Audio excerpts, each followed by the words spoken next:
No lloré en mi 33 cumpleaños. Sentada en mi silencioso apartamento de Madrid, vi cómo la vela de mi pequeño pastel se consumía a las 23:47. Mi teléfono permanecía en silencio. Entonces vi la publicación de mi hermano Marcos. Mis padres reían con él en un restaurante de lujo. El pie de foto decía, cena familiar con el verdadero campeón. No me habían olvidado. Simplemente habían elegido una familia sin mí. A medianoche, soplé la vela, sola. Mi nombre es Carmen Herrera.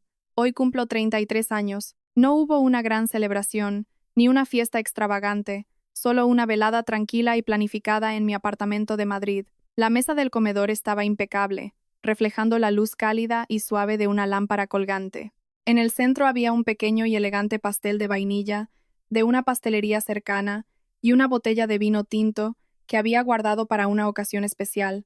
Había puesto un plato, un tenedor y una copa, colocados con la misma meticulosa precisión que aplico a mi trabajo como gerente senior de operaciones de ingresos en Red Azul Soluciones Digitales. Esa mañana, mantuve las apariencias a la perfección, proyectando una imagen de calma y satisfacción. Cuando mis compañeros de trabajo me enviaron mensajes de feliz cumpleaños por Slack con los emojis habituales y los buenos deseos digitales, respondí con alegres signos de exclamación. Cuando mi jefe me preguntó qué planes tenía para la noche, mis dedos se deslizaron sobre el teclado, elaborando una mentira cómoda y predecible.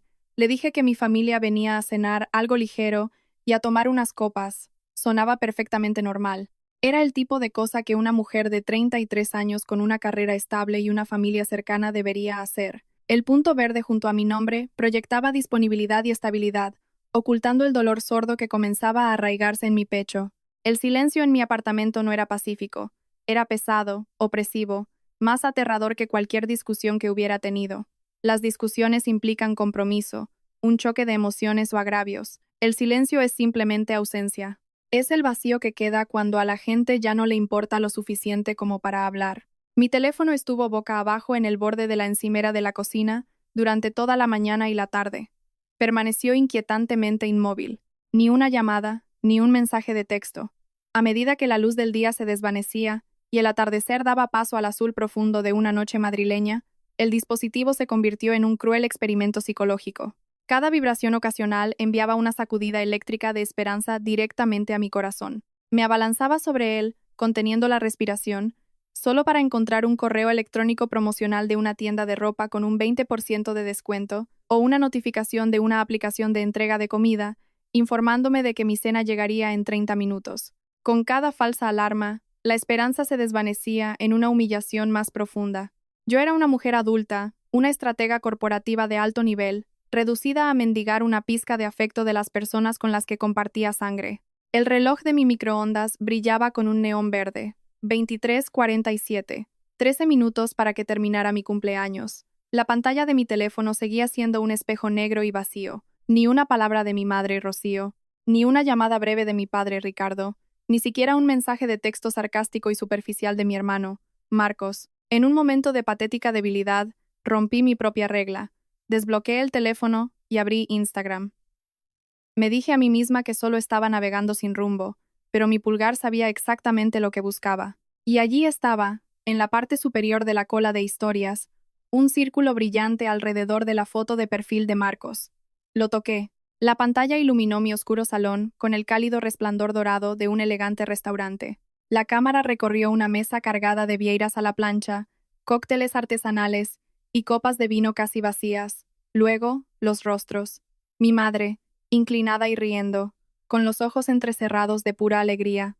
Mi padre, levantando una copa de color ámbar hacia la cámara, con un aspecto relajado y orgulloso. Finalmente, la cámara se posó en Marcos, quien hizo un saludo informal y satisfecho. El texto superpuesto en el video me golpeó con más fuerza que un golpe físico. Cena familiar con el verdadero campeón. El vídeo se repitió 1, 2, 3 veces. Sus risas resonaban desde el altavoz del teléfono, llenando el vacío silencioso de mi apartamento. Esto no fue un descuido. No fue un caso de olvido o de agendas ocupadas. Uno se olvida de un cumpleaños cuando está abrumado por el trabajo o distraído por una emergencia. Uno no se olvida de un cumpleaños mientras organiza activamente una cena familiar de celebración esa misma noche. No me habían olvidado. Habían elegido activamente crear una versión de su familia que simplemente no me incluía. Me quedé mirando la pantalla hasta que se oscureció. Luego dejé el teléfono sobre la mesa. No lloré. No hubo lágrimas, ni un colapso melodramático en el suelo de madera. En cambio, una claridad fría y penetrante se apoderó de mí. Fui a la mesa del comedor y encendí una cerilla. El azufre estalló, con su olor acre y agrio. Encendí la única vela en el pequeño pastel. La pequeña llama parpadeó, proyectando sombras largas y danzantes en las paredes.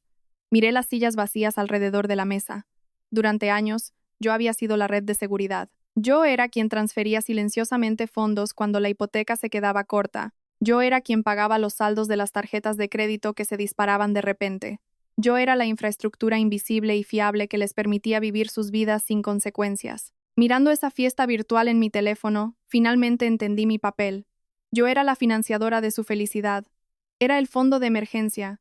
Era quien pagaba, nunca la celebrada. El reloj marcó la medianoche.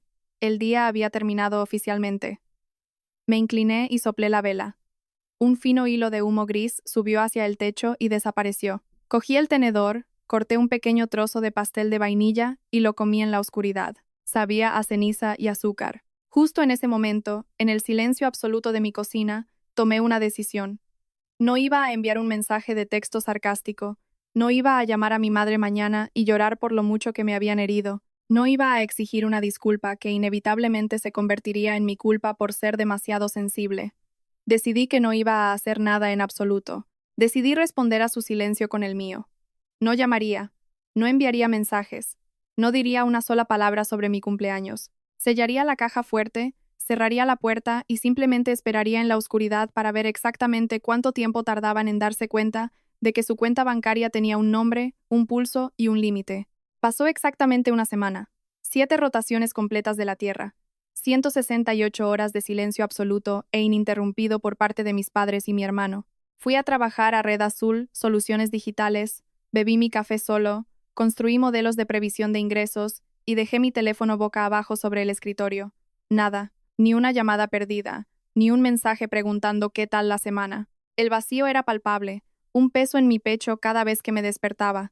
Sin embargo, me mantuve firme. Funcioné como una máquina, ejecutando mis tareas diarias mientras una guerra silenciosa se libraba dentro de mi cabeza. Ocurrió un martes, durante la comida. La oficina estaba relativamente tranquila. La mayoría de mi equipo había bajado a la cafetería. Estaba comiendo una ensalada insípida en mi escritorio, revisando un informe trimestral de rendimiento en mi segunda pantalla, cuando la pantalla de mi teléfono se iluminó de repente. Una notificación apareció en la pantalla. Era el chat familiar, irónicamente llamado El Clan Herrera. Sentí una repentina oleada de adrenalina, una pequeña y persistente astilla de esperanza de que quizás se hubieran dado cuenta de su error. Mi corazón martillaba en mi pecho mientras tocaba la pantalla. Era Marcos. No saludó. No preguntó cómo estaba. No reconoció la flagrante brecha en nuestra comunicación. En su lugar, pegó un enlace web brillante y de alta resolución en el chat. La imagen en miniatura mostraba un enorme y prístino crucero blanco, deslizándose por aguas azules bajo un cielo despejado, un lujoso crucero de 7 días por los fiordos noruegos. Justo debajo del enlace, Marcos había escrito su propuesta. Mirad esto. He preparado la experiencia familiar definitiva. Todos necesitamos unas vacaciones para recargar las pilas. Antes de que pudiera procesar lo absurdo del mensaje, mi madre, Rocío, intervino. Sus mensajes llegaron en una rápida sucesión, haciendo vibrar mi teléfono contra el escritorio de madera. Marcos, qué maravilla, esos glaciares. Un segundo después, otro mensaje. Esto es exactamente lo que necesitamos. Un tiempo de curación familiar. Un verdadero viaje para reconectar. Curación. Reconectar. Las palabras eran como papel de lija en mi cerebro. Estaban hablando de unas vacaciones familiares, planeando un gran gesto de unidad, mientras ignoraban casualmente el hecho de que me habían eliminado de sus vidas solo 7 noches antes. Entonces llegó el golpe de gracia. Mi teléfono vibró de nuevo. Esta vez, no era un mensaje de texto. Era una notificación de correo electrónico reenviada automáticamente directamente al chat, completa con un archivo adjunto en PDF. Descargué el archivo, mi pulgar flotando sobre el documento. Lo abrí. Era una factura electrónica oficial. El membrete llevaba el logotipo minimalista y elegante de la última empresa fantasma de Marcos, su llamado estudio de estrategia de marca. Estaba dirigida a Carmen Herrera. Mis ojos recorrieron la lista detallada, escaneando la pantalla. Allí, en una nítida tipografía en blanco y negro, estaba la descripción. parte familiar para la mejora de la suite de los padres y excursiones por los puertos. Y en la parte inferior un total a pagar de 3.500 euros. Mi visión se nubló ligeramente. Los bordes de la pantalla se desenfocaron. Releí el documento. No era una petición educada entre hermanos para contribuir a un regalo. Era una factura. Estaba formateada como una directiva corporativa, con un enlace a un portal de pago y una nota en negrita roja en la parte inferior. El pago debe realizarse en un plazo de 48 horas. Se aplicará un recargo por demora del 5% a partir de entonces. Un recargo por demora. Mi propio hermano me estaba amenazando con una penalización financiera por unas vacaciones sobre las que ni siquiera me habían consultado. Un viaje al que aparentemente no estaba invitada. De vuelta en el chat, Marcos había enviado otro mensaje. Lo escribió con el tono despreocupado y autoritario de un ejecutivo benévolo que asigna una pequeña tarea administrativa a un becario. Oye, Carmen, acabo de enviar el desglose de tu parte. Si puedes encargarte de esto para la mejora de los padres y la excursión en helicóptero, te lo devolveré cuando mi contrato de consultoría de marca se active el mes que viene. ¿Qué ganas? Me senté inmóvil en mi silla de oficina ergonómica. El zumbido de Red Azul Soluciones Digitales, la charla distante de mis compañeros de trabajo y el frío del aire acondicionado, todo se desvaneció. Me quedé mirando la pantalla brillante hasta que me ardieron los ojos y lagrimearon. Ni una sola mención a mi cumpleaños, ninguna disculpa tardía por haber desaparecido la única noche del año que se suponía que era mía, ninguna pregunta sobre cómo estaba, ninguna comprobación para ver si estaba viva o muerta. El absoluto descaro me dejó sin aliento. Habían ignorado mi existencia hasta el preciso instante en que necesitaron una inyección de efectivo. Para ellos, yo no era una hija, no era una hermana. Era una cuenta corporativa andante, una línea de crédito fiable que nunca exigía intereses ni afecto. La promesa de reembolso de Marcos era un fantasma transparente. En los últimos 9 años, había financiado su equipo de podcasting, su inventario de dropshipping y las tasas de registro legal de su interminable serie de sociedades limitadas. Nunca había visto un solo céntimo devuelto a mi cuenta bancaria. Era el patrón establecido.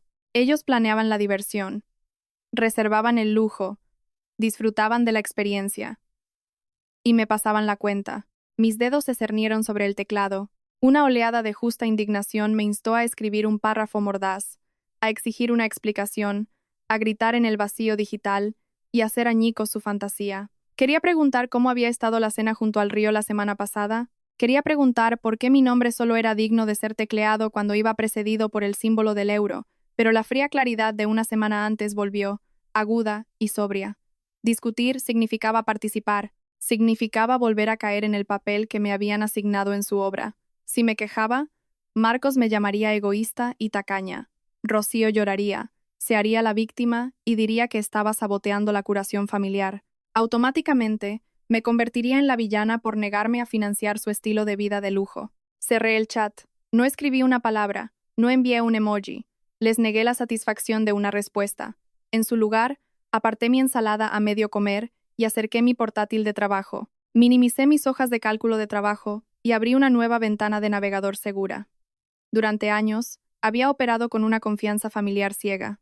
Había establecido transferencias mensuales automáticas. Había añadido a mis padres como usuarios autorizados en mis cuentas. Había contribuido a un fondo de emergencia conjunto, sin examinar nunca los libros, confiando en que el dinero estaría ahí para una crisis médica o un verdadero desastre. Mis manos temblaban, pero no de tristeza o rechazo. Era el escalofrío de un auditor que acaba de darse cuenta de que los libros han sido manipulados. Escribí la URL de mi portal bancario principal, introduje mi compleja contraseña alfanumérica y me preparé para enfrentarme a la única cosa en mi vida que nunca había mentido: los números. El portal bancario tardó 3 segundos en cargarse. En esos 3 segundos, 9 años de historia pasaron por mi mente. Mi patrón de dependencia financiera no había surgido de la noche a la mañana. Comenzó cuando tenía 24 años.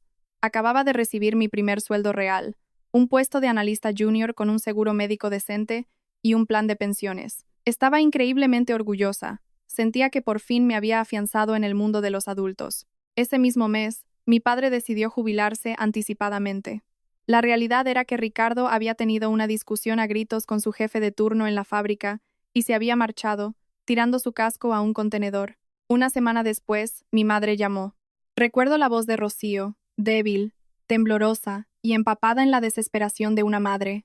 Me suplicó que ayudara con el pago mensual de la hipoteca. Juró que era solo temporal. Solo esta vez, Carmen, sollozó por teléfono. Solo necesitamos un respiro hasta que tu padre resuelva las cosas. Pagué la hipoteca. Pensé que era una buena hija, ayudando a las personas que me habían criado. Pero solo esta vez se convirtió en un compromiso no reconocido y permanente para su supervivencia. La hipoteca se convirtió silenciosamente en la factura de la calefacción de invierno cuando llegó una ola de frío. Luego fue la transmisión de la vieja furgoneta de Ricardo. Luego, el inexplicable y repentino aumento del seguro de hogar, los pagos mínimos de las tarjetas de crédito al límite de Rocío y un nuevo frigorífico de acero inoxidable porque el viejo hacía un ruido raro. Fue una sangría lenta y sistemática. Nunca recuperé un solo euro. Mientras mis padres me trataban como a la compañía eléctrica, Marcos me trataba como a una inversora ángel sin derecho a voto. Mi hermano era un hombre de potencial ilimitado y energía cinética cero. Nunca tuvo un trabajo de 9 a 5. En su lugar, operaba en grandes eras. Estaba la era de la productora de podcasts, que requirió que yo financiara personalmente el equipo de audio de alta gama, los micrófonos de estudio y la espuma insonorizante. Luego vino la era del comercio electrónico de dropshipping, donde mi tarjeta de crédito cubrió los contenedores de baratijas importadas. Hubo un breve periodo como coach de mentalidad holística. Ahora, era el estudio de estrategia de marca. Yo era la socia silenciosa e invisible que financiaba el elegante portátil plateado, los paquetes de alojamiento web premium, las tasas de registro mercantil de su serie de sociedades limitadas e incluso un mes de alquiler de un moderno espacio de coworking en el centro para que pudiera tener reuniones con clientes que, extrañamente, nunca se materializaban. A lo largo de los años se había desarrollado una extraña y arraigada narrativa familiar. En cada cena de Nochebuena, comida de Reyes o barbacoa de verano, mis padres miraban a Marcos con admiración. Lo llamaban apasionado, decidido e increíblemente cálido. Era el niño de oro que perseguía la versión moderna del sueño español. Siempre estaba a punto de lograr un gran éxito. Yo, en cambio, era la fría y calculadora empleada de oficina. Cada vez que intentaba compartir un hito profesional, como mi ascenso a gerente senior o el lanzamiento exitoso de un software, Rocío me ofrecía una sonrisa educada y forzada, me daba una palmadita en la mano y cambiaba hábilmente de tema al último contrato de consultoría imaginario de Marcos. Trataban mis ingresos como algo sin alma, un subproducto natural e impersonal de una profesión aburrida. Como llevaba traje y miraba hojas de cálculo, mi dinero era simplemente un recurso para ser explotado. Los esfuerzos de Marcos, sin embargo, eran artísticos, nobles y dignos de celebración. Sentada en mi oficina en Red Azul Soluciones Digitales, mirando el icono de carga giratorio en mi pantalla, finalmente diagnostiqué mi propia enfermedad. No éramos una familia, éramos una corporación disfuncional y retorcida. Yo era el único fondo de capital de riesgo, inyectando dinero interminable en una empresa en quiebra. Marcos era el jefe de relaciones públicas, tejiendo narrativas convincentes de riqueza y éxito futuros para apaciguar a los inversores. Ricardo y Rocío eran los miembros complacientes del consejo, votando alegremente para pagarse a sí mismos dividendos de mis ganancias, mientras ignoraban la inminente insolvencia de la empresa. La pantalla parpadeó en blanco, devolviéndome bruscamente a la realidad. Mi panel financiero se materializó en la pantalla. Ignoré mi cuenta corriente personal y mis carteras de inversión, y hice clic directamente en la cuenta de ahorro de emergencia conjunta. Este era el santuario. Había establecido este fondo exclusivamente para mis padres, alimentándolo con una transferencia automática el primer día de cada mes. Estaba destinado a cubrir únicamente gastos médicos importantes, reparaciones inesperadas en el hogar o emergencias genuinas que alteraran la vida. Confié en ellos implícitamente, sin verificar nunca el saldo, simplemente creyendo que esta red de seguridad los mantenía firmemente protegidos. Abrí el historial de transacciones de los últimos 6 meses. El libro mayor llenó mi pantalla, una cascada de líneas de texto negro y débitos rojos. Me acerqué a la pantalla, frunciendo el ceño con total confusión. El saldo total era alarmantemente bajo, apenas por encima de cero. Pero no fue la cantidad de dinero lo que me heló la sangre. Fueron las descripciones impresas junto a las transferencias salientes. No eran retiros para impuestos sobre la propiedad, facturas de servicios públicos o copagos de medicamentos. El dinero se movía en ráfagas extrañas y muy estructuradas. Había códigos de transacción crípticos, retiros recurrentes a través de Bizum y números de cuenta conectados a plataformas de pago digitales. No reconocí nada de eso. Había sudado, sangrado y sacrificado mi propia paz mental por ese dinero, y no estaba inactivo en una caja fuerte. Se estaba canalizando activa y sistemáticamente a un ecosistema secreto completamente diferente. La interfaz bancaria se actualizó con una eficiencia seca.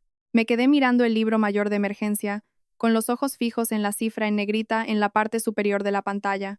El saldo disponible era exactamente 1.742 euros. Solo 2 semanas antes, el primer día del mes, una transferencia automática había depositado 800 euros en esta misma cuenta, manteniendo el hábito de recarga que había realizado ciegamente durante años. Debería haber habido miles de euros. En cambio, estaba casi vacía. Hice clic en el menú desplegable del historial de transacciones para el trimestre actual. La pantalla se llenó con una larga lista de débitos, pero ninguno coincidía con el perfil de una pareja de jubilados que vivía en las afueras. No había copagos de farmacia, ni facturas de servicios municipales, ni gastos de supermercado. En su lugar, un estilo de vida completamente diferente y alarmante se materializó línea por línea. Vi un flujo constante de recargas a una popular aplicación móvil de apuestas deportivas, a menudo en incrementos de 100 euros o 250 euros. Las transacciones se procesaban con frecuencia los domingos por la mañana o los jueves por la noche.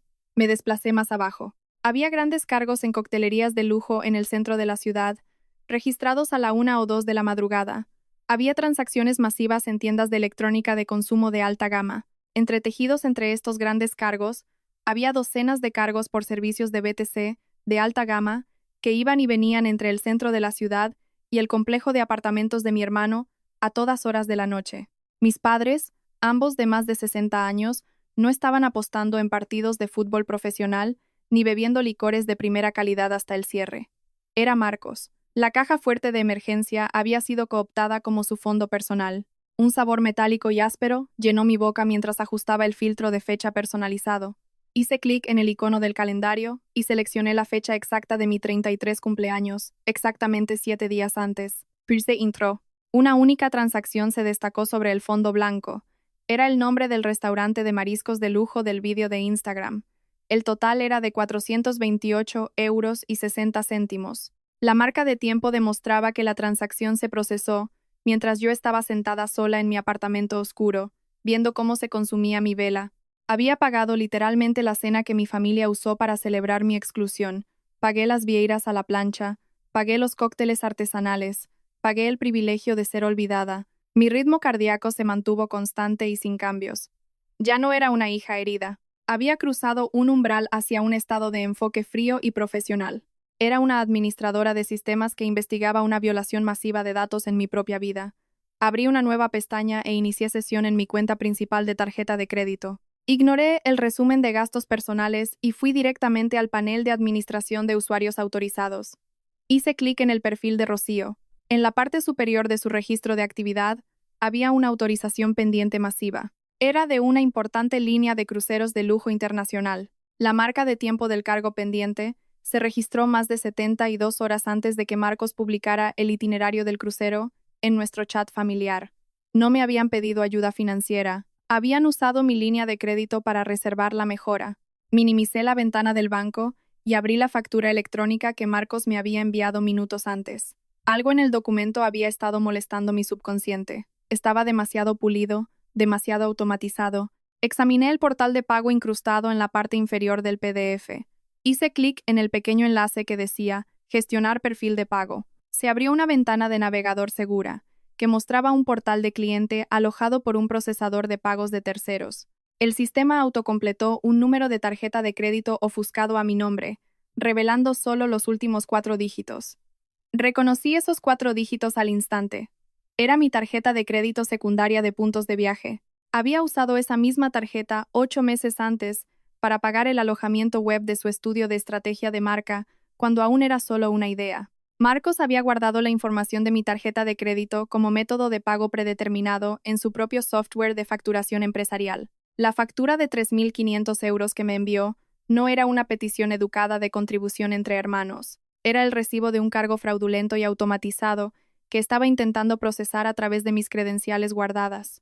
Lo había disfrazado como un gasto familiar compartido para obligarme a cumplir. Sabía perfectamente que estaba intentando eludir por completo mi consentimiento. El descaro era tan extremo que rayaba en lo patológico. Abrí mi herramienta de recorte digital. Con precisión quirúrgica, tomé capturas de pantalla de alta resolución de todo. Recorté los cargos de apuestas deportivas, los viajes nocturnos, la autorización pendiente del crucero de lujo y el perfil de pago fraudulento que contenía los datos robados de mi tarjeta de crédito. Copié cada imagen en una carpeta recién creada y encriptada en mi disco duro local. Estaba construyendo una cadena de custodia legal. Entonces comenzó el bloqueo. Me moví a través de mi infraestructura digital como un fantasma, cortando conexiones y sellando brechas. Volví al libro mayor de emergencia y pulsé el botón rojo que decía congelar cuenta. El icono de estado cambió de activo a bloqueado. Volví a la página de la tarjeta de crédito, seleccioné el perfil autorizado de Rocío y hice clic en revocar acceso. Un aviso me preguntó si quería desactivar permanentemente su tarjeta física. Hice clic en confirmar. Fui al panel de mi cuenta corriente principal y cancelé todas y cada una de las transferencias automáticas recurrentes vinculadas a sus nombres o propiedades. El aislamiento financiero estaba completo, pero no había terminado. Abrí una nueva pestaña del navegador para mi proveedor de telefonía móvil. Inicié sesión en la página de administración del plan familiar. 3 líneas secundarias estaban bajo mi cuenta principal de facturación. Hice clic en eliminar línea para mi padre. Hice clic en eliminar línea para mi madre. Hice clic en eliminar línea para mi hermano. El sistema me advirtió que perderían todo el servicio de telefonía móvil y el acceso a datos a medianoche. Confirmé la acción sin dudarlo. Abrí mi gestor de contraseñas. Generé complejas cadenas aleatorias de caracteres y forcé un cierre de sesión de red en todo el sistema. Cambié la contraseña maestra de mis servicios de streaming de pago, bloqueando su acceso a mi entretenimiento digital. Cambié las claves de acceso a mis sistemas de almacenamiento en la nube. Inicié sesión en el portal de la Autoridad de Transporte Público y desvinculé la tarjeta de peaje electrónico asociada a la matrícula de mi padre. Les quité todos los lujos invisibles que les había proporcionado durante la última década. Cuando la purga digital finalmente estuvo completa, cogí mi teléfono. Abrí el chat grupal. No escribí un largo párrafo explicando mi dolor. No exigí una disculpa ni amenacé con acciones legales. Simplemente adjunté una única imagen de mi galería de fotos. Era la captura de pantalla recortada de la factura del restaurante de 428 euros y 60 céntimos de la noche de mi cumpleaños. Oscurecí el nombre del comerciante y la marca de tiempo. Debajo de la imagen, escribí 2 palabras: cuenta cerrada. Pulsé enviar antes de que ninguno de ellos pudiera abrir la notificación. Fui al perfil de cada persona. Bloqueé a Marcus. Bloqueé a Josiu. Bloqueé a Ricardo.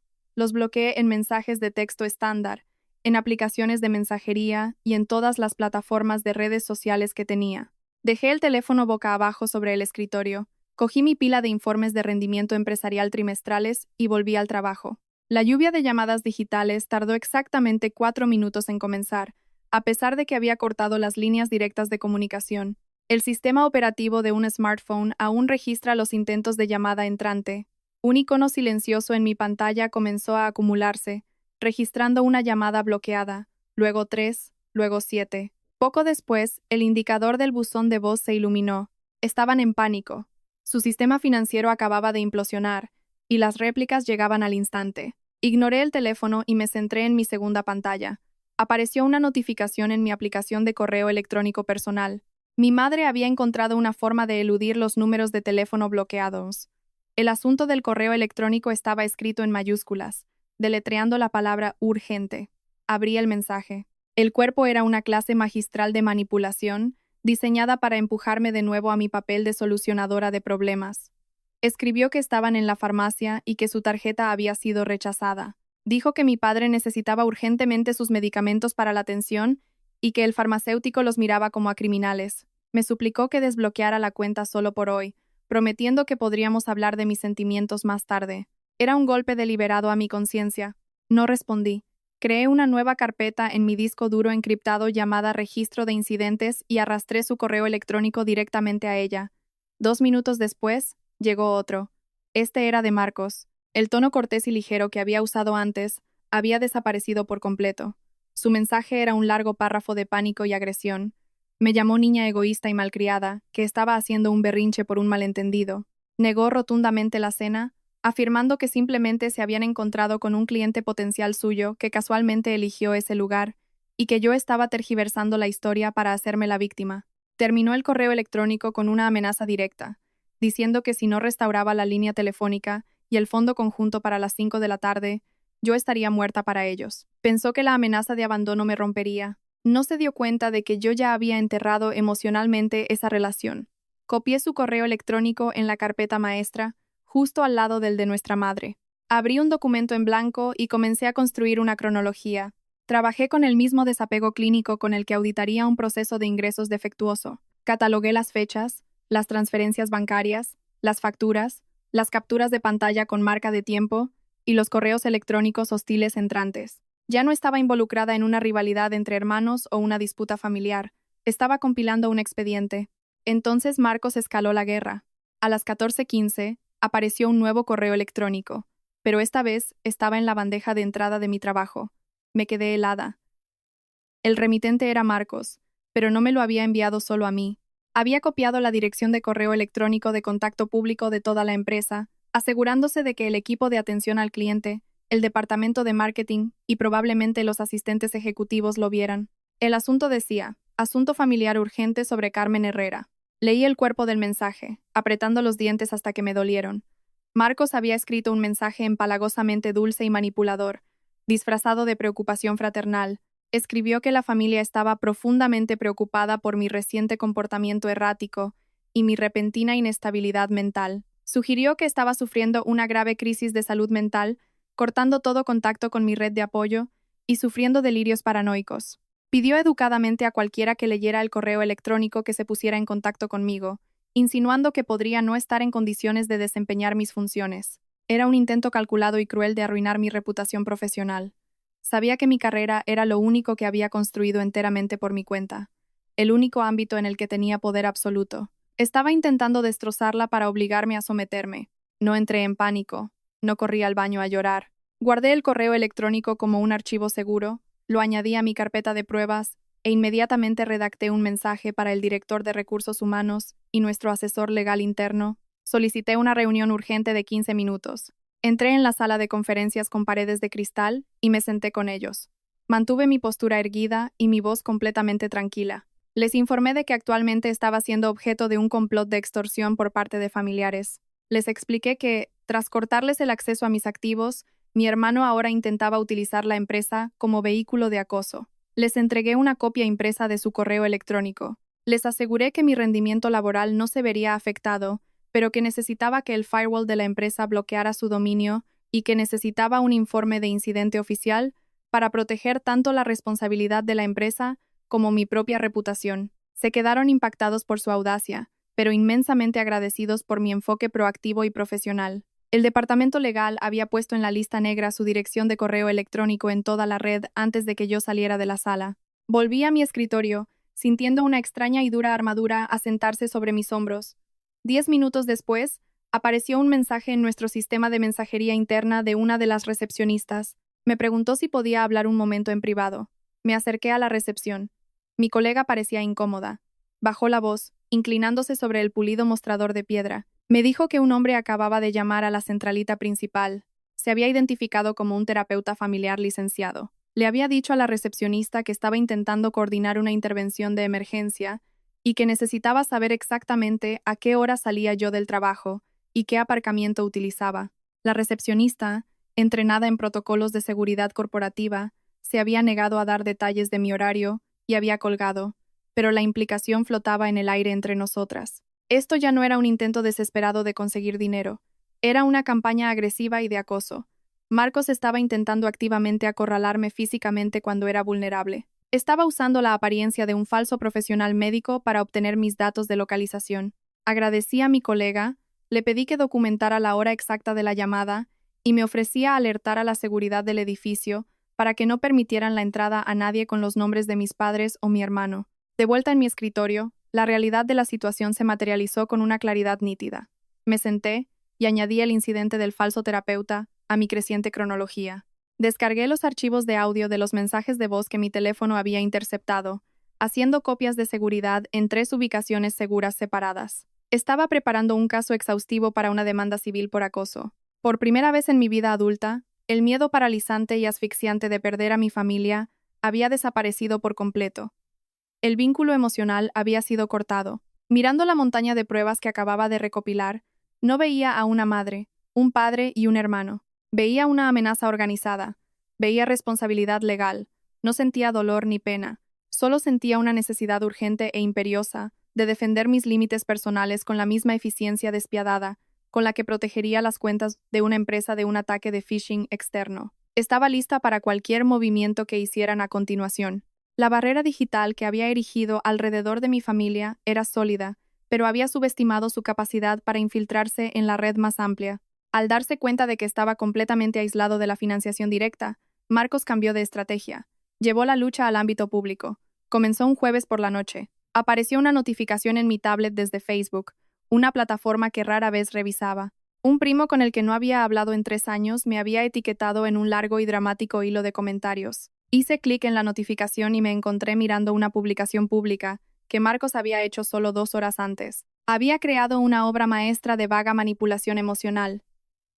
Escribió sobre el dolor de ver a un hermano exitoso perder su brújula moral. Se lamentó de cómo el dinero y la ambición corporativa podían envenenar el alma de una persona, haciendo que le dieran la espalda a los mismos padres que lo habían sacrificado todo para criarlos.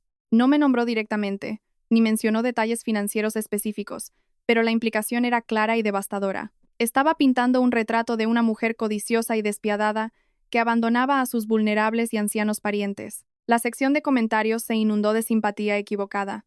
Tías, tíos y primos lejanos de todo el país intervinieron. En una hora, mis aplicaciones de mensajería secundarias comenzaron a iluminarse.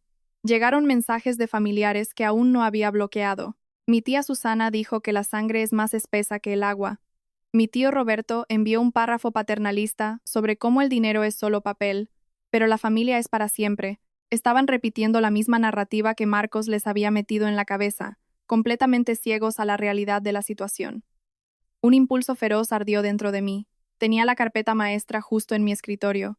Tenía la factura del restaurante con marca de tiempo de la noche en que me abandonaron. Tenía el registro de los depósitos de apuestas deportivas, los viajes nocturnos y la factura fraudulenta de 3.500 euros. Podía hacer capturas de pantalla de cada documento, subirlos a un álbum público y etiquetar a cada uno de esos parientes santurrones en el hilo. Quería ver cómo se derrumbaba la imagen cuidadosamente construida por Marcos en tiempo real, pero retiré la mano del ratón. Soy una estratega de datos. Sé cómo la gente consume información. El público no lee hojas de cálculo. No analizan los códigos de categoría de los comerciantes, ni cotejan las marcas de tiempo. Responden a la emoción pura. Si contraatacaba con un volcado de pruebas financieras en las redes sociales, no parecería una víctima que busca justicia. Parecería desquiciada, mezquina y vengativa. Solo reforzaría la narrativa de Marcos de que había perdido la cabeza. Tenía que mantener mi frío frente a su calor. Entonces el universo me entregó un regalo, envuelto en incompetencia digital. Mi teléfono vibró con un mensaje de mi tía Marlene, la hermana de mi madre. Marlene era notoriamente mala con la tecnología. Me envió un largo mensaje, exigiéndome que llamara a mi madre inmediatamente para disculparme. Pero debajo del texto había un archivo adjunto reenviado. Intentaba enviarme una cita inspiradora, pero en su lugar, había reenviado accidentalmente una captura de pantalla de un chat grupal completamente diferente y secreto, este de la familia extensa. Abrí la imagen. Era un mensaje directo de Marcos al resto de los parientes. Decía, pase lo que pase, no mencionéis el cumpleaños. Solo lo está usando como una distracción para hacernos quedar mal. Mantened toda la presión en el hecho de que cortó bruscamente las finanzas de mamá y papá. Necesitamos presionarla para que reactive las cuentas antes del fin de semana. Me quedé mirando la pantalla, una sonrisa lenta y fría extendiéndose por mi rostro. Hice una captura de pantalla del error de Marlene en alta resolución. Ahora tenía una prueba sólida e irrefutable de que Marcos no solo estaba reaccionando emocionalmente, estaba ejecutando una campaña de desprestigio activa y calculada. Sabía exactamente lo que había hecho en mi cumpleaños y estaba orquestando deliberadamente un encubrimiento para convertir a la familia extensa en un arma contra mí. Esto ya no era una disputa familiar. Era una campaña organizada de acoso y difamación. Cerré mis aplicaciones de redes sociales y abrí un motor de búsqueda. No busqué a un abogado corporativo de alto perfil. Necesitaba un luchador. Encontré a una abogada de litigios civiles pragmática y sin florituras en el centro, especializada en casos de deuda personal depredadora, abuso financiero y acoso familiar. A la mañana siguiente me senté en su despacho. No lloré. No me quejé de mi infancia. Simplemente le entregué una carpeta que contenía mi cronología, la factura fraudulenta, los libros de contabilidad vacíos, los correos electrónicos amenazantes y la captura de pantalla de la confesión de encubrimiento de Marcos. Pasó las páginas, con el rostro completamente impasible. Cuando terminó, levantó la vista y me dijo que había construido una cadena de custodia más sólida que la mayoría de los investigadores privados. A las 3 de la tarde, mi abogada había tomado el control de la narrativa. Redactó y envió 2 documentos formales por correo certificado y correo electrónico a Marcos, con copia a mis padres. El primero era una carta de cese y desistimiento, exigiendo el cese inmediato del acoso, las publicaciones difamatorias en redes sociales y los intentos de contactar a mi empleador. El segundo documento era mucho más agresivo. Era un aviso de preservación de pruebas. Instruía formalmente a Marcos que tenía la obligación legal de conservar todos y cada uno de los mensajes de texto, correos electrónicos, extractos bancarios y rastros digitales relacionados con sus transacciones financieras conmigo y con mis padres, citando un litigio civil inminente por fraude financiero y uso no autorizado de crédito. Antes de salir de la oficina de la abogada, me dio reglas de enfrentamiento absolutas. Debía mantener un silencio de radio total. No debía responder a ninguna llamada de números desconocidos. No debía aceptar ninguna reunión en persona. Si de alguna manera lograban atravesar mis barreras y me obligaban a responder, debía hacerlo solo por escrito, cada palabra completamente objetiva y desprovista de emoción. Esa noche, volví a casa sintiéndome segura. La muralla legal estaba levantada. Me serví un vaso de agua y observé las luces de la ciudad parpadear fuera de mi ventana. Asumí que la amenaza de litigio obligaría a Marcos a una retirada aterrorizada. Estaba equivocada. Justo antes de la medianoche, un correo electrónico se coló a través de mi filtro de spam. Provenía de una nueva dirección anónima, pero el tono agresivo era inconfundiblemente suyo. Las amenazas legales no lo habían asustado, habían herido gravemente su ego. No había disculpas, ni retractaciones, ni una pizca de miedo. ¿Crees que puedes asustarme con un abogado de pacotilla?, escribió. ¿Crees que puedes esconderte detrás de los papeles y fingir que eres la víctima aquí? Bien. ¿Quieres jugar duro? No voy a intentar resolver esto por teléfono nunca más. Bajaré allí y te hablaré cara a cara como a un adulto, y vas a escuchar. El enfrentamiento ocurrió un viernes por la mañana. Salí del ascensor y entré en el gran vestíbulo bañado por el sol, de red azul, soluciones digitales. Eran las 8:45 en punto, la hora punta para los oficinistas. El vasto vestíbulo de mármol pulido estaba lleno del eco de los pasos y el zumbido de la conversación profesional. Sostenía una taza de café caliente, revisando mentalmente mi agenda del día, cuando los vi. Estaban agrupados alrededor de la recepción principal, bloqueando el acceso a los torniquetes de seguridad.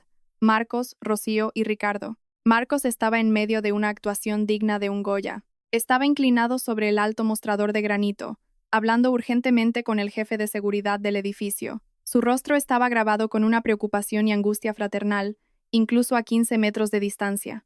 Podía oír su voz, baja y practicada. Le estaba diciendo al guardia uniformado que yo estaba sufriendo un grave episodio de salud mental. Usó la frase exacta un peligro para sí misma, insistiendo en que la familia necesitaba acceso inmediato a mi planta para llevarme a casa a un lugar seguro para recibir atención médica. Rocío desempeñaba su papel de apoyo a la perfección. Estaba de pie justo detrás de Marcos, apretando su bolso contra el pecho, con los hombros temblando con sollozos melodramáticos. La acústica nítida del vestíbulo amplificaba sus lamentos, atrayendo la atención de todos a su alrededor. Los viajeros se detenían, con sus tarjetas de seguridad suspendidas sobre los escáneres. Un grupo de ejecutivos visitantes se detuvo en la cafetería para mirar. Mi madre estaba usando sus lágrimas para crear una escena pública, obligando a mi empresa a verme como un lastre. Ricardo estaba un paso detrás de ambos. Parecía completamente fuera de lugar bajo las modernas lámparas geométricas. Se balanceaba torpemente de un pie a otro, con las manos metidas en los bolsillos de sus pantalones caquis desgastados. Parecía desconcertado por el ruido y la escena, pero se mantenía firmemente en su lado de la línea de batalla, prestando su silenciosa autoridad patriarcal a la crisis fabricada por Marcos. Mi antiguo yo habría sentido una oleada de terror absoluto. Mi antiguo yo se habría dado la vuelta, habría pulsado el botón del ascensor y se habría escondido en un cubículo de baño cerrado con llave en el 10º piso hasta que la seguridad los hubiera escoltado fuera del edificio. Pero la mujer que salió de ese ascensor no vaciló. No me escondí, ni retrocedí. Caminé directamente hacia el epicentro de su teatro. El taconeo de mis zapatos era un ritmo constante, medido y sin prisa sobre el suelo de mármol. Marcos fue el primero en verme. Sus ojos se abrieron de par en par, una falsa expresión de alivio abrumador cruzando su rostro. Se apartó inmediatamente del mostrador de seguridad y abrió los brazos. Dio 3 largos y agresivos pasos hacia mí, acercándose para un abrazo envolvente. Estaba intentando fabricar la imagen de una familia amorosa y preocupada, rescatando a un ser querido enfermo delante de mis compañeros. Detuve mi avance a exactamente 1 metro de él. No retrocedí, simplemente levanté mi mano derecha, con la palma hacia afuera, los dedos rígidos. Era una orden de alto inequívoca. No me toques, dije. Mi voz estaba completamente desprovista de ira, tristeza o miedo. Era completamente plana. Llevaba la fría autoridad absoluta de un gerente senior despidiendo a un empleado insubordinado delante de todo el departamento. Marcos se detuvo en seco, con los brazos cayendo a los costados, una ligera contracción en la comisura de su sonrisa forzada. Giró rápidamente la cabeza hacia la izquierda, asegurándose de que los guardias de seguridad fueran testigos de mi rechazo errático y hostil a su afecto. Rocío vio su oportunidad y escaló la táctica. Dejó escapar un grito tembloroso, pasó junto a Marcos y extendió una mano temblorosa hacia mi hombro. «Cariño, por favor», sollozó, su voz resonando en las paredes de cristal. «Estamos muy preocupados por ti. No estás bien, no estás pensando con claridad. Déjanos llevarte a casa». No bajé la voz para salvarlos de la vergüenza. Hablé en voz alta, asegurándome de que las sílabas nítidas resonaran en los altos techos y llegaran a los oídos de la seguridad, la recepción y los espectadores cerca de los ascensores. «Aquí no hay ninguna crisis hoy», declaré, mi mirada recorriendo la pequeña multitud de espectadores antes de posarse directamente en el jefe de seguridad. «Lo único que está pasando en este vestíbulo es que he dejado de pagar los gastos de manutención de 3 adultos y ahora están montando una escena pública para extorsionarme». Un silencio sepulcral cayó sobre el área. El guardia de seguridad bajó su walkie-talkie, su expresión cambiando de preocupación a una profunda sospecha mientras miraba a Marcos. La mandíbula de Marcos se apretó tanto que pude ver los músculos contraerse bajo su piel. La fachada del hermano preocupado se desvaneció en un instante, revelando un odio puro y sin adulterar. «Estás enferma, Carmen», sisió, bajando la voz para que solo yo pudiera oír la amenaza. «Deja de montar un numerito y haz las maletas». Lo ignoré por completo. Metí la mano en mi maletín de cuero, anticipando un nuevo acoso después de que el abogado enviara el aviso legal. Había empezado a llevar conmigo una delgada carpeta negra en todo momento. La saqué, abrí la tapa y saqué 2 hojas de papel de colores vivos. Pasé junto a Marcos, ignorando por completo su presencia, y me dirigí directamente al mostrador de recepción de granito. Puse la primera olla, boca arriba, sobre la piedra pulida, directamente frente a mi madre. «Mira de cerca, Rocío», le instruí, mi tono completamente gélido. Era el libro mayor del banco impreso, mostrando el cargo exacto de 428,60 € del restaurante. Apunté con mi dedo índice directamente al nombre del comerciante, la fecha y la hora de la transacción. El llanto de Rocío se atascó en su garganta. Los sollozos fuertes y dramáticos se detuvieron abruptamente, reemplazados por un jadeo ahogado. Miró el papel, sus ojos recorriendo la tinta negra y audaz, sus cejas frunciéndose con una confusión genuina, no fingida. «¿Qué es esto?», susurró, su voz completamente desprovista de su temblor fabricado. «Marcos nos dijo que él había pagado la cena. Dijo que era un gran regalo de su nuevo cliente de consultoría. No le di a Marcos un segundo para inventar una nueva mentira que cubriera la vieja. Inmediatamente puse la segunda hoja de papel al lado de la primera. Era la captura de pantalla de alta resolución del perfil de usuario autorizado de Rocío desde mi portal de tarjeta de crédito, mostrando claramente la enorme autorización pendiente de la línea de cruceros de lujo. «Y esto», dije, mi dedo golpeando el pesado papel en un ritmo constante, «es el cargo del crucero de 3.500 € que intentaste procesar con mi tarjeta de crédito. Fíjate en la fecha exacta en la esquina superior». Rocío se quedó mirando el segundo documento.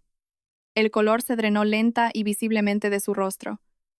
Miró la fecha del cargo pendiente, luego giró lentamente la cabeza y miró a Marcos. Por primera vez en su vida, apareció una grieta visible en su fe absoluta e incuestionable en su niño de oro. Pero no fue Rocío quien asestó el golpe fatal a la realidad cuidadosamente construida por Marcos. Fue Ricardo. Mi padre había estado de pie en silencio, mirando por encima del hombro de Rocío, leyendo los números y las fechas en el silencio posterior a la revelación. De repente se aclaró la garganta, el sonido áspero y seco en el vestíbulo silencioso. Miró a su hijo, con los ojos entrecerrados por la confusión y la preocupación. «Espera un momento», dijo Ricardo, su voz lenta y pesada, cortando por completo el melodrama del momento. «Marcos, este cargo pendiente del barco. La fecha impresa en este papel dice que la transacción se procesó el martes por la mañana». Marcos tragó saliva con dificultad. Vi su nuez subir y bajar nerviosamente. Sus ojos se movieron rápidamente entre Ricardo, Rocío y la mirada inquebrantable y juzgadora del guardia de seguridad del edificio. «Papá, eso es solo un error administrativo del agente de reservas», balbuceó Marcos, su voz de barítono suave y segura temblando visiblemente por primera vez. «Confunden las marcas de tiempo todo el tiempo. Pero ni siquiera le preguntaste si quería ir al viaje hasta el martes por la tarde», continuó Ricardo, ignorando por completo la débil excusa. Finalmente estaba haciendo el esfuerzo mental de poner los eventos en orden cronológico. «Le pasaste el cargo a su tarjeta antes de enviarnos ese brillante itinerario al chat grupal. Nos dijiste a mamá y a mí que Carmen ya había aceptado pagar la mejora de nuestra suite antes de que la reservaras». Por primera vez en su vida, el niño de oro se quedó sin palabras. Se quedó inmóvil bajo las lámparas geométricas, con la boca ligeramente abierta, su fantasía de éxito y generosidad hecha añicos en el suelo de mármol. Las consecuencias del enfrentamiento en el vestíbulo no condujeron a una disculpa inmediata. En cambio, la humillación pública rompió el mito fundacional de nuestra familia, forzando una rendición de cuentas reacia y dolorosa. 48 horas después, mi padre estaba sentado rígidamente en la silla de cuero frente a mi abogada de litigios civiles. Solo había accedido a la reunión bajo la amenaza de una citación formal. Mi abogada deslizó una gruesa carpeta sobre su escritorio de caoba. Había realizado una verificación de antecedentes completa y una revisión completa del historial crediticio, profundizando mucho más de lo que yo lo había hecho en mi examen inicial de las cuentas conjuntas. El tono de la sala era completamente clínico. Ya no estábamos discutiendo heridas emocionales.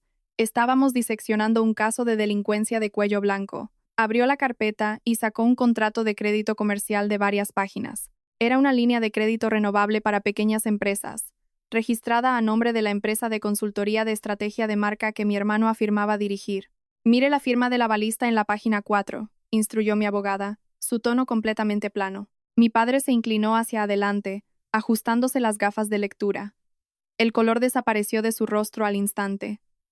Era su propia firma electrónica, con fecha y hora de hace exactamente 14 meses. Ricardo tragó saliva con dificultad, su mano temblando ligeramente mientras sostenía el documento. Confesó, con la voz apenas un susurro, que Marcos había venido a casa un domingo por la tarde con una tablet. Mi hermano había dicho que era papeleo de rutina, que necesitaba una segunda referencia para obtener una mejor tasa de interés en su equipo de negocios. Rápidamente guió a Ricardo a través del proceso electrónico, prometiendo que era una mera formalidad. Mi padre, anteponiendo la ambición de su hijo a la educación financiera básica, había firmado ciegamente sin leer ninguno de los términos. El engaño era mucho más profundo.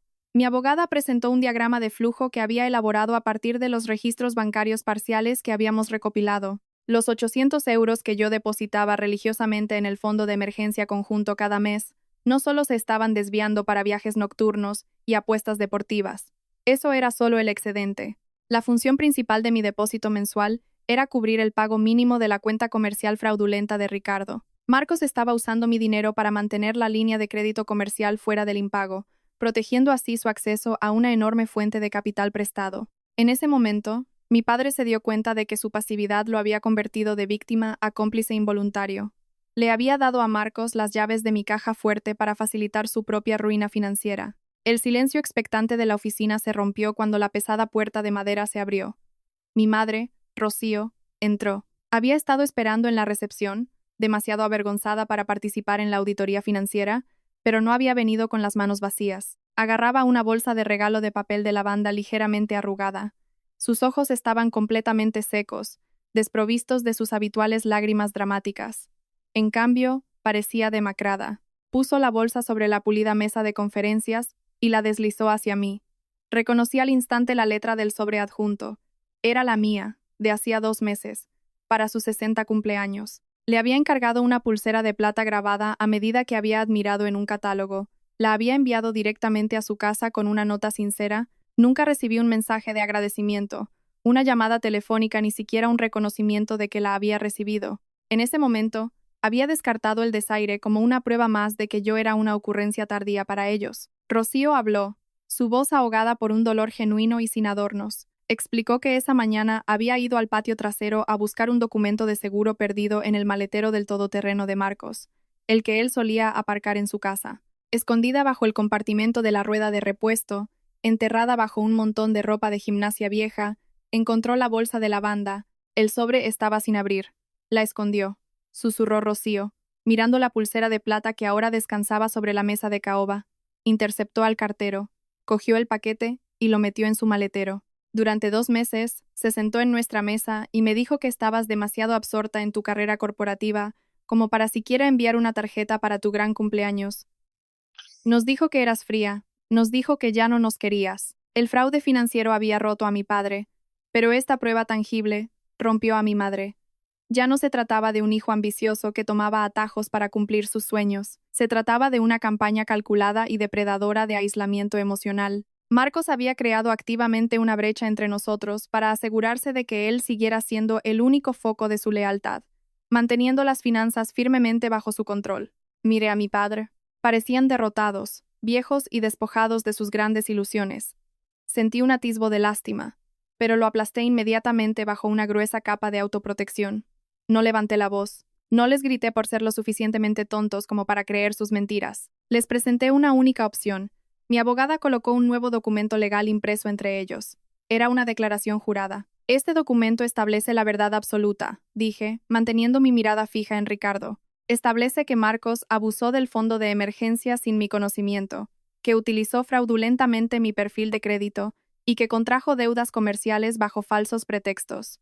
Tenéis 2 opciones. Firmáis esta declaración, confirmando formalmente sus acciones, o salgo de esta oficina, presento la demanda civil y os nombro a ambos como codemandados en el complot de fraude. No hubo negociación, no hubo súplicas de unidad familiar o lealtad de sangre. La dura realidad legal llenó el espacio, pesada y sofocante.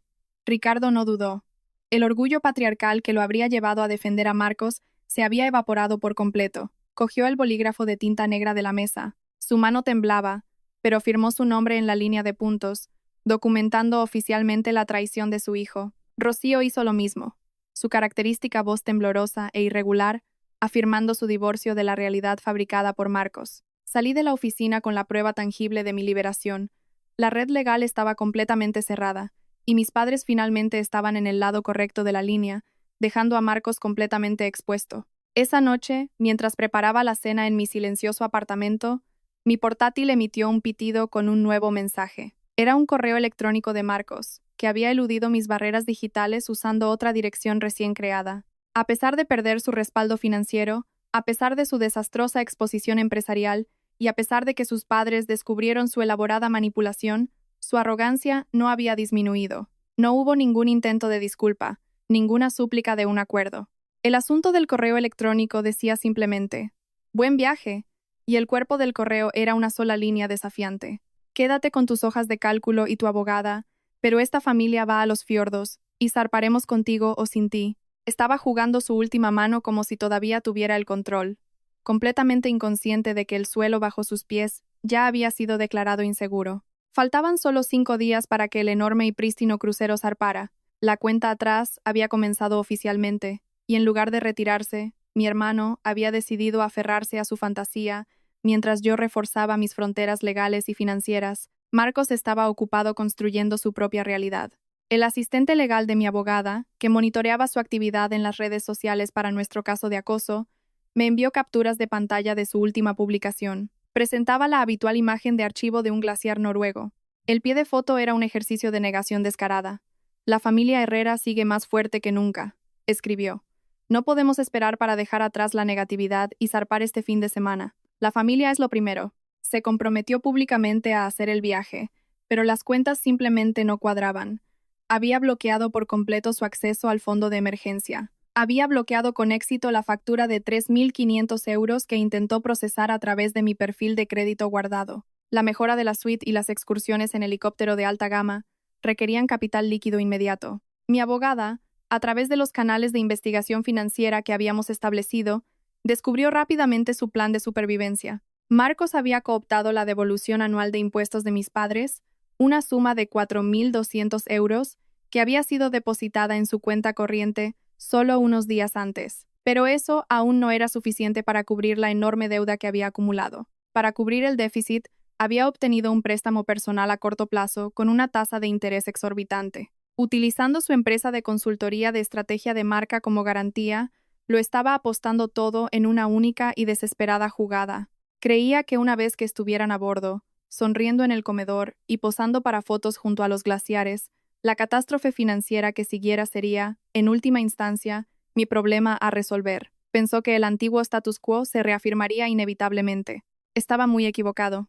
Mi equipo legal contraatacó con precisión quirúrgica. Mi abogada redactó una notificación de disputa formal y exhaustiva. La envió simultáneamente al Departamento de Investigación de Fraudes de mi banco principal y a la División de Gestión de Riesgos Corporativos de la línea de cruceros de lujo. La directiva legal adjunta a los documentos era explícita. No estaba exigiendo maliciosamente la cancelación de las vacaciones de Ricardo y Rocío. Si querían embarcar con sus propios fondos y líneas de crédito legítimos, eran perfectamente libres de hacerlo. Mi demanda, sin embargo, no era negociable. Exigí que mi nombre, mi información de pago personal y mi huella digital fueran eliminados por completo de la reserva. Exigí que las autorizaciones pendientes no autorizadas fueran codificadas formalmente como actividad fraudulenta 72 horas antes del embarque. El silencio de la casa de mis padres finalmente se rompió, pero no con una llamada telefónica frenética o un correo electrónico manipulador. Llegó un mensaje formal, canalizado estrictamente a través del despacho de mi abogada. Era de Rocío. No había lágrimas dramáticas esta vez. No había súplicas desesperadas de unidad familiar, ni intentos de atraerme de nuevo a mi papel de salvadora designada. La exposición de la calculada decepción de Marcos con el regalo de cumpleaños oculto había alterado fundamentalmente su percepción de la lucha. Le hizo a mi abogada una única y terriblemente específica pregunta. ¿Exactamente cuántos debemos? Me senté en la mesa de mi comedor, la luz de la pantalla de mi portátil iluminando la oscura madera. Abrí mi hoja de cálculo financiera maestra. Durante años, había evitado deliberadamente mirar el total acumulado, temiendo que el peso de la cifra me aplastara. Pero ya no tenía miedo. Calculé cada pago de hipoteca que había cubierto. Sumé las facturas de calefacción de invierno, las reparaciones de la transmisión, los micrófonos de podcast, las tasas de alojamiento web, los pagos de crédito comercial fraudulentos y los años de agotamiento del fondo de emergencia. Envié la suma final exacta a través de los canales legales. 92.450 euros. Era una cifra lo suficientemente grande como para destrozar cualquier frágil ilusión que aún pudieran albergar sobre mi supuesto egoísmo. El impacto de esa cifra envió una onda expansiva a través de su hogar. A través de la correspondencia legal posterior, supe que Ricardo había exigido inmediatamente que cancelaran el viaje. La aplastante realidad de la deuda, junto con la vergüenza del fraude del préstamo comercial, finalmente rompió su complicidad pasiva. Quería quedarse en casa y enfrentar las consecuencias. Pero Marcos, acorralado por su propia creación, lanzó una campaña de guerra psicológica contra sus padres. Argumentó que una cancelación de última hora conduciría a una desastrosa humillación pública. Les recordó que la familia extensa estaba observando de cerca, esperando ver si mi narrativa de abuso financiero era cierta. Si se quedaban en casa, insistió, estarían admitiendo la derrota y dándome la razón. Les dijo que tenían que embarcar para salvar las apariencias, para demostrar al mundo que eran independientes y exitosos sin mi dinero. 48 horas antes de que el barco zarpara, sonó mi teléfono. Era mi abogada. Acababa de recibir una comunicación urgente, directamente de la gestión de riesgos corporativos de la línea de cruceros. La retención de seguridad que habíamos solicitado se había activado debido a un conflicto en el perfil de pago. Los depósitos iniciales legalmente disputados y la repentina y sospechosa afluencia de fondos de terceros, a saber, el préstamo de alta interés de Marcos, habían puesto la reserva en espera. El agente de gestión de riesgos informó a mi abogada que no se podían procesar las tarjetas de embarque electrónicas bajo ninguna circunstancia. El sistema automatizado había detectado graves anomalías financieras en el itinerario. Exigieron una verificación física obligatoria en la terminal de embarque. Necesitaban cotejar físicamente las tarjetas de crédito con la lista de pasajeros antes de que a nadie se le permitiera subir a la pasarela.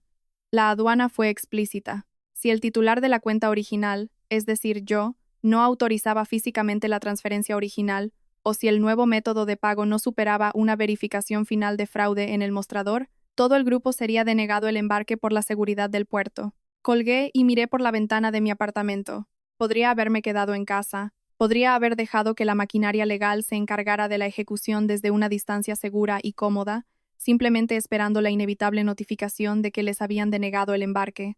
Pero no era suficiente que el sistema los rechazara. Había pasado 9 años como una financiadora silenciosa e invisible. Había pasado mi 33 cumpleaños sentada sola en la oscuridad, mientras mi nombre se usaba para pagar su diversión. Necesitaba que este final fuera visible e inequívoco. Abrí mi correo electrónico y envié un breve mensaje a mi abogada, pidiéndole que despejara su agenda para el sábado por la mañana. Iba a ir al puerto. No iba a pagar sus deudas, y ciertamente no iba a rescatar sus grandes vacaciones familiares. Iba a entrar en esa terminal, presentarme en el mostrador de gestión de riesgos y asegurarme personalmente de que mi nombre nunca más fuera utilizado como una billetera andante. La terminal de embarque era una sinfonía caótica de maletas con ruedas, conversaciones emocionadas y anuncios por megafonía. El sol de la mañana del sábado entraba a raudales por los enormes ventanales del puerto, iluminando el casco blanco y reluciente del enorme barco atracado justo afuera. Entré por las puertas corredizas automáticas con mi abogada. Llevaba una delgada carpeta marrón. No sentía ansiedad, ni ganas de gritar, ni necesidad de un enfrentamiento público. Al otro lado de la vasta sala, en el mostrador de embarque prioritario, Marcos estaba en medio de la actuación de su vida. Vestía pantalones de lino planchados y una chaqueta de tweed azul marino a medida, luciendo como el hijo exitoso y benévolo que orquestaba una escapada de lujo. Gesticulaba efusivamente, intentando encantar al estoico agente detrás del plexiglas. Mis padres estaban detrás de él, con aspecto cansado y fuera de lugar entre los viajeros jubilosos. Mi abogada y yo nos acercamos al mostrador justo cuando el agente, una mujer severa con una placa de supervisora, negaba con la cabeza. Nos acercamos, manteniendo deliberadamente una distancia de mi hermano. La supervisora echó un vistazo a la tarjeta de visita de mi abogada y luego me miró. Tenemos una cita con gestión de riesgos. Abrió la reserva en disputa en su monitor. La pantalla se reflejó en sus gafas mientras enumeraba las flagrantes irregularidades. Señaló que el enorme cargo de mejora se había aprobado en mi perfil días antes de que me informaran. Además, la dirección de correo electrónico de contacto principal para el avalista financiero figuraba bajo el dominio de estrategia de marca de Marcos. Eludiendo por completo mis propios procesos de verificación, Marcos intentó inmediatamente hacerse con el control de la narrativa. Se inclinó pesadamente sobre el mostrador, con una sonrisa forzada y desesperada. Insistió en que todo era un gran malentendido. Le dijo a la supervisora que yo simplemente estaba pasando por una semana estresante y que había decidido cambiar de opinión sobre mi generoso regalo en el último minuto. Hizo un gesto despectivo, como si mi presencia con una abogada fuera un simple melodrama entre hermanos. No le escuché. Simplemente abrí mi delgada carpeta y le presenté al mostrador el itinerario impreso, los correos electrónicos de facturación con marca de tiempo y la confirmación oficial de disputa del banco. El rastro de papel era exhaustivo. No hubo ningún malentendido. Hubo un uso no autorizado. La supervisora revisó los documentos. Su expresión se endureció. Le informó a Marcos que mi perfil había sido purgado permanentemente del sistema de reservas. Para recuperar las tarjetas de embarque, el saldo restante debía pagarse inmediatamente con una tarjeta física. Marcos se volvió hacia Ricardo. Su fachada fría se resquebrajó ligeramente. Exigió bruscamente que nuestro padre le diera su segunda tarjeta de crédito, la que estaba completamente separada de las cuentas conjuntas congeladas. Ricardo, con un aspecto completamente derrotado por el escrutinio público, sacó la tarjeta de su cartera y se la entregó al agente. La pasó, la máquina emitió un pitido agudo y fue rechazada. El agente tecleó algunos comandos en su teclado y frunció el ceño. Le informó a mi padre que la transacción había sido bloqueada por el banco emisor porque su tarjeta secundaria estaba vinculada al mismo perfil principal que ahora estaba bajo investigación por el préstamo comercial fraudulento. La división de fraude había congelado toda su línea de crédito global. La última red de seguridad había desaparecido. La dura realidad golpeó a Marcos de repente. No había fondos secretos. No había rescates de última hora. Estaba varado en el puerto con una deuda masiva que no podía pagar y un barco al que no podía subir. Justo allí, frente a los agentes de venta de billetes, la seguridad y docenas de pasajeros que esperaban, Marcos perdió por completo el control. La fachada pulida y exitosa se hizo añicos, revelando la naturaleza cruda, arrogante y codiciosa que había debajo. Golpeó el mostrador con el puño. Su rostro se enrojeció de rabia. Se dio la vuelta y me señaló con un dedo tembloroso en la cara. Me gritó que yo no era más que un cajero automático andante, un robot sin alma que solo servía para extender cheques. Luego dirigió su veneno a nuestros padres. Levantó las manos en una exasperación furiosa, su voz resonando en los altos techos. Los culpó a ellos. Gritó que era culpa suya por ser débiles, por no presionarme como solían hacerlo, por permitirme arruinar su plan perfecto. Ese único y violento arrebato logró lo que mis 9 años de habilitación financiera no pudieron. Rompió el hechizo para siempre. Rocío retrocedió 3 pasos como si la hubieran golpeado. Miró a Marcos, no como a su niño de oro, sino como a un extraño que solo la veía como una herramienta para extraer mi patrimonio. Ricardo se enderezó. El hombre mayor, pasivo y desconcertado, desapareció, reemplazado por un padre que finalmente vio la horrible devastación que su hijo había infligido a la familia. Dio un paso adelante, su voz completamente tranquila y desprovista de su habitual vacilación. Le exigió a Marcos que le entregara las llaves del coche, los documentos financieros familiares guardados en la guantera y el teléfono móvil que yo ya no pagaba. Marcos lo miró fijamente, atónito hasta el silencio. Se dio cuenta de que acababa de cortar su último salvavidas. Permanecí inmóvil. No me ofrecí a pagar el saldo. No ofrecí ningún compromiso para salvar sus vacaciones. Miré directamente a mis padres, asegurándome de que mi voz fuera clara y resonante. No estoy cerrando la puerta a mi familia, dije simplemente. Estoy cerrando el sistema que me estaba explotando. Mi abogada golpeó su maletín, indicando que nuestro trabajo había terminado. Me di la vuelta y me alejé del mostrador de gestión de riesgos. No miré atrás para ver la reacción de Marcos. 10 minutos después, estaba de pie en el bordillo fuera de la terminal. Ricardo y Rocío salieron por las puertas automáticas. No habían embarcado, habían elegido abandonar el puerto conmigo. Nos quedamos de pie en el cálido aire del sábado por la mañana, y por primera vez en una década, no había secretos entre nosotros. A través de mi abogada, aceptaron formalmente firmar un plan de restitución estructurado y establecer límites nuevos y legalmente sólidos en nuestra relación. Marcos se quedó solo en el mostrador interior, rodeado de un equipaje que no podía llevar a ninguna parte, enfrentándose a una reserva cancelada y una montaña de deudas que, por primera vez en su vida, tendría que pagar él mismo. Esa noche, volví a mi silencioso apartamento de Madrid, preparé una cena sencilla, me serví una copa de vino y me senté a la mesa. No revisé mi teléfono. Ya no esperaba notificaciones, ni agradecimientos, ni disculpas que nunca llegarían. El silencio en mi casa ya no era aterrador. Era profundamente, maravillosamente pacífico. Cené sola, finalmente a gusto con el frío, la hermosa verdad en lugar de la sofocante obligación.